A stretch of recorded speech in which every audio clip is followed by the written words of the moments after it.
If you find yourself struggling to stay focused on daily tasks, easily distracted by your phone, social media, or your environment, then this class is for you. Hello everyone, my name is Tallulah Aditono. I'm a TV host and an entrepreneur, and in this class I'll be talking you through practical strategies on how to overcome procrastination and boost your productivity. I really hope that you're able to use these tips to transform your relationship with productivity and create a new framework for productivity, your own framework that allows you to achieve more in less time without becoming overwhelmed or stressed. Firstly, it's important to recognize that productivity is personal. Now, what do I mean when I say that productivity is personal? I mean that everybody has their own specific techniques and strategies that work for them. Yes, there are general principles that can be applied, a lot of which we're talking about today in this class, but you also need to take into account your own personal preferences. So for example, are you a morning person where you do, a lot of good and very thorough work in the morning, or are you more of a night owl? Do you prefer to work with calming music in the background, or are you somebody who prefers to work with absolute silence? All those elements are going to be very, very important in terms of creating your perfect productivity routine. It's so key to create your own environment that encourages productivity, and rest is also a very big part of that, which we'll be talking about a little bit later in more detail. But creating time for rest, creating your perfect setup, and also tapping into your inner self and thinking about whether you're someone who likes to plan on paper, or whether you're someone who prefers to plan digitally. Personalized productivity, make it true to you. There's so many ideas out there, but I think it's really key to do what works for you and create a routine that's sustainable for you. You don't want to have this perfect routine that you've done, 1, 2, 3 days in a row, and by the 4th day you're burnt out and it's just not working. You want to create a system that you know that you will be able to perpetuate. If you're prone to procrastination, it's really important to understand that procrastination is really about avoidance and instant gratification. So in the moment, avoiding a task that seems daunting or overwhelming and instead finding solace in scrolling through social media or giving into another distraction may give you a temporary feeling of relief, but that task will still be there waiting for you, and procrastination can actually lead to anxiety. So instead of completely avoiding your most important or overwhelming task, try breaking it down into smaller, more manageable steps. If it's still too daunting, try to start with the easy tasks to build up your confidence before trying to tackle the bigger tasks. Creating an advanced to-do list is going to help you boost your productivity, and it's also going to help you keep track of your time. So how does this work? So your advanced to-do list is going to be composed of 4 quadrants. You're going to have your urgent tasks, your important tasks, your basic tasks, and then your extras, right? So your urgent tasks are your tasks that you must do on that day. And what I would do is I would limit this to 3 tasks so there's not too much pressure on you and it's still very achievable.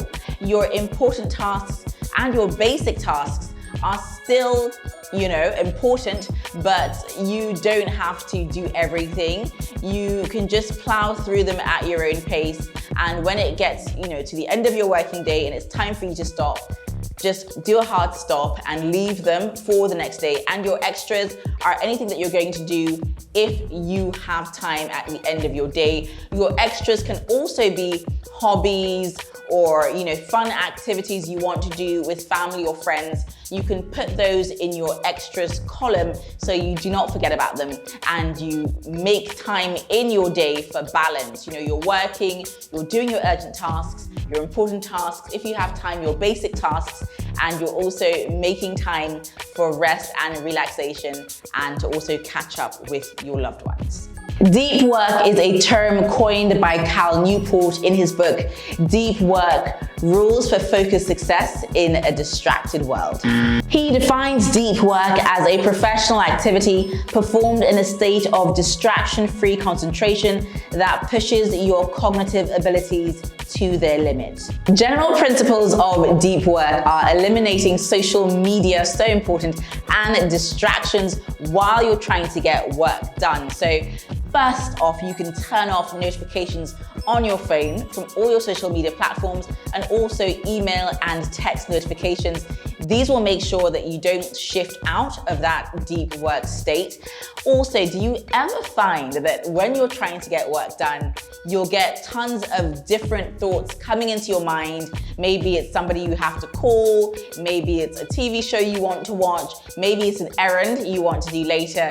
The perfect way to stop this from interrupting your work is keeping a blank piece of paper next to you and just jotting all those items down and knowing that you're going to pay attention to them later. Do not shift out of your flow state, because once you're out of that flow state of deep work, it's going to take you 15 to 30 minutes to adjust back into it. So it's important that you do everything that you possibly can to remain in that deep work state. And as I mentioned earlier, personalize your productivity, personalize being in a deep work state. Do anything that's going to help you thrive in your work, whether that's making a cup of tea or having a glass of water next to you as you're working so you don't have to get up, go and get a glass of water and come back.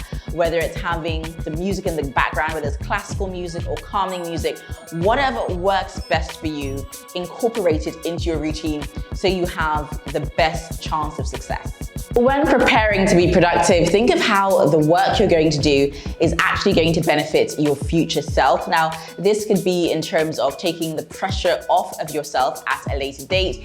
It could be putting yourself in a position to receive, rewards such as, promotions and other benefits from your corporate job. Or it could even be just creating a more relaxing environment for your future self. You know that you've done a certain amount of work, so tomorrow, next week, you're going to have a lighter workload, and that's going to actually help you feel a lot calmer.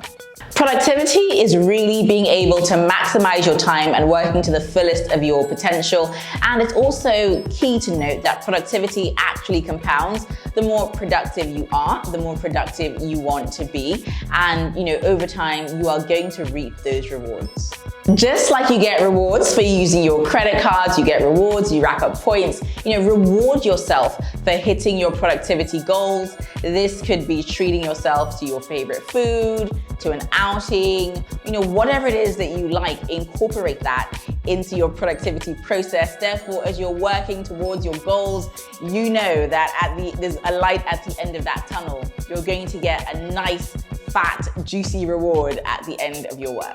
If you find that you sometimes struggle to keep yourself accountable, you can have an accountability partner, someone that you call to check in with after hitting every milestone. Alternatively, you can make use of digital planners, which you can find on Etsy, on different marketplaces. You can also have a physical planner to help you keep track of your productivity goals.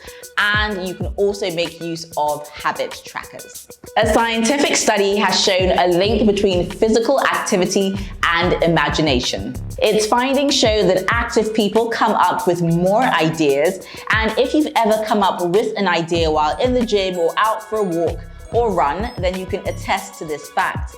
How can this piece of data help you to be more productive? Well, try incorporating exercise into your daily routine. It doesn't have to be intense cardio. It can be gentle stretching or going for a walk. Sometimes even a change of location and some movement is all you need to get motivated and productive. Exercise daily to get your body energized and your mind active.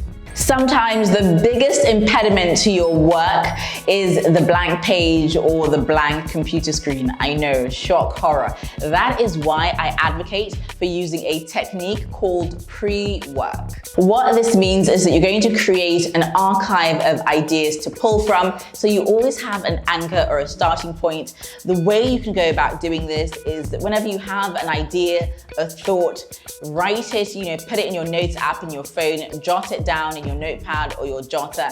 Always have that somewhere. So when you're starting on a new project at work or for your entrepreneurial endeavors, you have somewhere to pull from. You don't have that dread of sitting there trying to think of new ideas, and that is going to actually foster momentum because you have literally, a store, a bank of valuable ideas and thoughts. And this can also help when you find that you're running out of ideas. You can go back to that archive, you can look at your old ideas and you can figure out ways to revamp those old ideas and to infuse new life into them. Time blocking is a powerful technique you can use to your advantage. Parkinson's law states that work expands to fill the time available for its completion. So what that means in practical terms is that if you know that you have got 1 hour for a task, you're going to struggle to complete it within that 1 hour. But if you have got 48 hours, for a task, you can go get a snack, come back, watch your show, sit down, procrastinate. That is going to make the work take a lot longer. So how you can use this technique for your benefit is that you can time block. So a way you can do this, or a way I have been able to do this, is let's say I have a meeting at 2 p.m. and I'm starting my workday at 9 a.m. I am going to have that 2 p.m. in sight, and I'm going to be compelled, even if it's subconsciously, to work through to that 2 p.m. and complete my tasks by that time. But if I know that I don't have anything the whole day, and from the 9 a.m. to the 5 p.m., the end of my workday, the whole day is open, I will be more prone to procrastination. So the way you can do this is just put in hard stops during your day.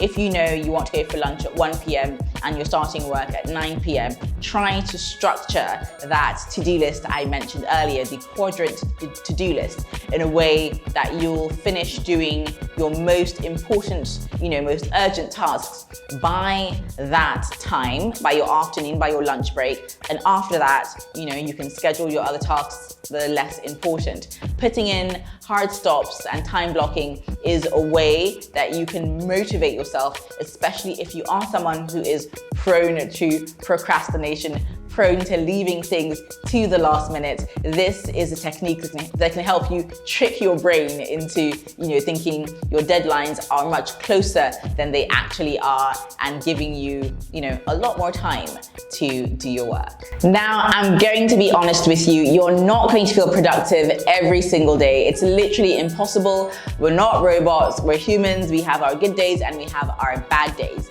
So what I tend to do is, when I have those great days, when I'm feeling super productive, I'm in that deep work zone, I try to crank out as much as possible. I do my pre-work, like I've mentioned, I create an archive of my ideas, and I really try to, get the most output out of myself that I can. So on the days when I just don't feel as productive, I'm really not in the mood, I can do a little bit, but maybe not as much as I can do on my great days, I don't feel guilty. I just acknowledge that I'm having one of those days that's not as great, and I give myself the grace to be a little bit, I'm not going to say lazier, a little bit more relaxed. And I also give myself the grace to do shallow work. So shallow work is maybe, tidying up your email inbox. It's doing those administrative tasks that don't take up a lot of brain power.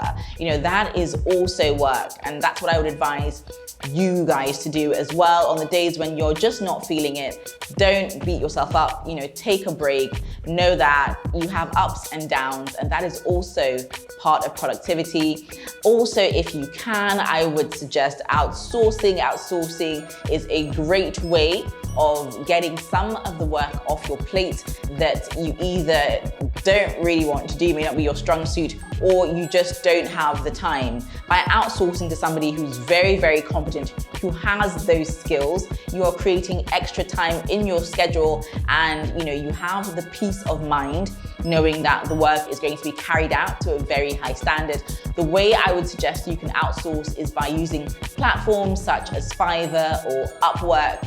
Those platforms have great freelancers on there who are very experienced. Their ratings are on there. You've got the feedback. You can read through, and you can take your time to choose, a freelancer that's in your budget who's also going to be able to create quality work for you. And finally, rest. Rest is so important because it helps you to recharge. It boosts your mental clarity. Spending time with family, with friends, indulging in your favorite activities, watching your favorite TV shows, your favorite movies, all of those help to keep you more balanced. I think sometimes there is a risk of toxic productivity where you're working and working and working and you don't draw that line. But there has to be boundaries for, work, rest, and play. This keeps you operating at your very best, and it keeps you happy and healthy, both, mentally, emotionally, and physically. So I do hope that you have enjoyed this class, and I hope that you will put these tips into practice.